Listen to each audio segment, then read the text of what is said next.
Associate Director of Scouting, Ryan Jankowski. If you have a question for either one, please click on raise your hand. Start with Craig Morgan. Go ahead, Craig. Hey guys, congratulations first of all on getting through this marathon. No kidding. Thank you. I think my beard's grown 2 inches since we started. I wanted to ask you, start off with the big news of the day with Josh Doan. I think there's some people that are going to look at this pick and say, well, it was a reach or it was a favor. What did you see in Josh Doan to make you think that he was worth taking this high second round pick? I think if it was a favor, it would have been done last year. We went into the year watching Josh, and he was good, but every so often, there's always 2 or 3 guys in a year that you watch and they get better and better and better. And we watch Josh's game get better. We watched him grow and get bigger and stronger. We watched him become a leader on his team. And we talked about it all year long. We'd reached out to Shane about different ideas and what he wanted to do as a family. And in the end, we just kind of said, Josh is too good to pass up, and he's going to be a big part of our culture. He's talented enough. Of course, he needs to get bigger and stronger and mature into a man and develop a game. But what we've seen in the last year, we thought there's a good chance he could keep doing that. Is it nice that he's going to be developing in your own backyard so you can really keep tabs on him? I think it's going to be outstanding. I talked to Josh, and I just told him, you're going to have to keep getting stronger and keep developing your skating. And we've got our skating coach right here. That's a big advantage when you have people that can help you right in your backyard. So believe me, we'll watch Josh close. He's got his dad right here. He's got the organization right here. So we'll definitely keep tabs on him. A few more from me. I know Jose wants questions as well. I wanted to ask how long you've been zeroing in on, I think it's Mosier. Is that how his last name's pronounced? How long have you been zeroing in? Because I've been hearing some buzz about him for a while with you guys. Well, it's funny because we knew JJ when I was with Buffalo for the last 2 years, and our scout in Europe actually, he was from Germany. He watched JJ the last couple of years as well, so he kind of slid through last year, but he got off to a great start again this year, and our scout there, Teal, was able to get in and see him play, watch him live. We couldn't. And that's where, again, you've got to rely on your people in a normal year, but even more so this year. So obviously with him going through the draft last year, he was kind of on the radar even to start the year. But as the season went on, again, we saw the progress in his game and being a real good player in a men's league there. And then that turning into a real strong world championships for him. So he was a name that we had kind of watched all year long. But as the year went on, very similar to Josh, his stock improved. He got better. He's playing with the men. He's getting stronger, and he took the steps that we're looking for in development. And yet, saying that, he still has a little ways to go. He's got to get stronger still, but he's certainly on the right path, and that's what you look for as a scout. Darryl, when we talked the other day, you had some ideas of how this draft might play out, not just for the Coyotes, but for the entire league. Did it sort of pan out that way with maybe the USHL getting a lot of attention and some players maybe falling farther than you thought they would? I think so. Scouts are human. We what we watch and see live is a powerful thing, and some of these guys we watched on video, but it's real nice to watch guys live, and I think that's what you saw, especially today and even yesterday. The USHL getting represented really well. It was a fantastic league this year, just because not only did they have their normal amount of kids, but they had kids leave college and come back. They had Canadian kids come down. They got a bunch of good Europeans. So the league quality was real good this year. So I think guys were real comfortable at drafting guys in that league. Last question for both of you. What do you feel you accomplished for the organization today with the picks you got? Well, it's getting more kicks at the can. It's getting players in the organization that are going to give us a chance. And we'd be foolish to sit here and say that every one of these players is going to play, but we hope that they bring value to the organization one way or another. And I think every team, all 32 teams, are walking out today saying, hey, we're really excited with our draft. That's normal. We'll see in 4 or 5 years where we're at, but what we wanted was value in the organization, and whether that's Dylan Guenther at 1 or Sam Lipkin, the second last pick of the draft, we think there's value in every player, and that's what excites us about what we can bring to the Coyotes. We just keep try to stock the cupboards with players that are are going to play hard for us and be the right type of player in person. And I think right from the get-go, Bill wanted a cultural change. He wanted a certain type of player, and we thought with the way we set up our list, we were going to pass on some kids that we didn't think had the character, and we wanted character and culture guys. So kudos to our scouts and all the time and effort they put into this, but we think we did it. Thanks, guys. I appreciate it. Thank you. Go next to Jose Romero, Arizona Republic. Guys, good to see you both.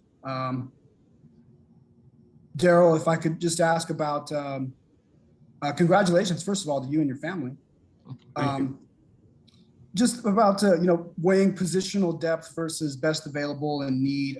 How do all those things kind of balance out when you're putting together the board and then making the picks?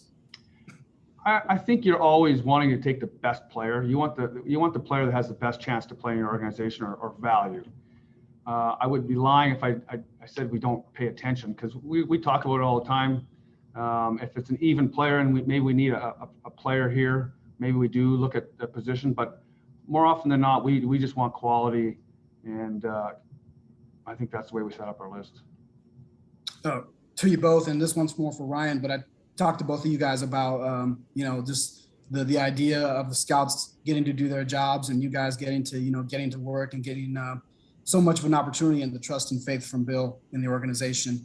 Can you just kind of address how this draft was for you guys in terms of maybe how fun it was or how enjoyable it was to have that much, to be kept busy and to have so much to do? Well, it was a heck of a year, right? I mean, just with everything that we went through, and when we started, and Darryl addressed our group today, that when we started back on November 1st, when we did our first workshop, I think we had a second round pick, and that was it. And what Bill was able to do besides get picks was just give confidence to our group. And what we always want as scouts, we want more picks, and that's kind of where it went in the 7th round. And we'll always look at what Bill did here with the second rounders and getting the first rounder with Dylan Gunther, but it's important for us too that he went out and got us a 7th rounder, the second last pick of the draft, so we could pick a player that we liked. So it's confidence in us, it's confidence in our staff, and it's the belief that we're going to pick the right players. And I don't think there's anything more that you want as a staff, as scouts, as a human, and as the confidence that you have from a general manager that he believes in you. So I think that's going to go a long way with us. It's going to go a long way with our staff. And hey, we're stockpiled next year with picks. So, I mean, we're out scouting as soon as Tuesday this week. It's going to be even more exciting because we know what's ahead of us for next year. And I think it's a dream come true when scouts got picks. And I've been in organizations where you don't have a pick till the first, maybe the 4th, and there's nothing more disappointing to watch all that quality get flushed down and you get the fourth round pick and you just go, oh my God, I know I lost this draft. And next year, I know the guys will work hard because there's a big carrot at the end of next year's draft. So I know the guys are already excited. Just last one for me, Darryl, can you speak to maybe a player or two that you felt was, kind of a steal for you guys? Maybe somebody who dropped or somebody that you got that you didn't think would be available? To be honest, Dylan dropped for us. Josh, we were hoping to get Josh in the 2nd. We were worried we wouldn't.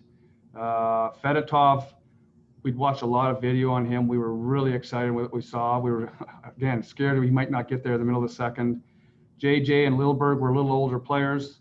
We were scared that some teams would jump on them because of how we felt about them, but also they're closer along to a finished product. They could help any organization quicker.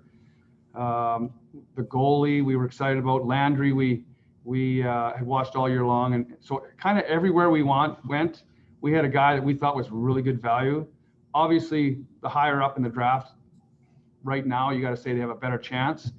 But I just watched Tampa win the Stanley Cup with about 3 or 4 guys that didn't even get drafted. So we've invited guys to camp that we think are good. We think our 7 or 8 guys that we drafted this year are going to be really good, and we're excited. We're really excited. Thank you both. Appreciate it. Thank you. We'll go last to Alex Kinkoff, Coyotes.com.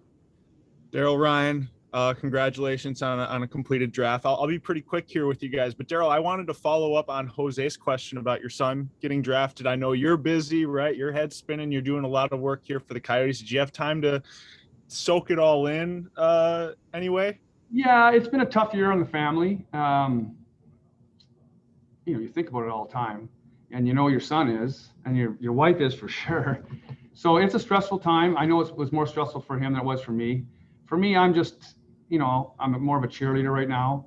Obviously, you want to get draft as high as possible, but in the end, I told him, you're going to get drafted where you're going to get drafted. And now it's your job to get better. And, when you're 17, you got lots of runway, and it's his job to develop. And that part's out of my hands. So we've always given him the opportunity and what we thought were the building blocks to be good.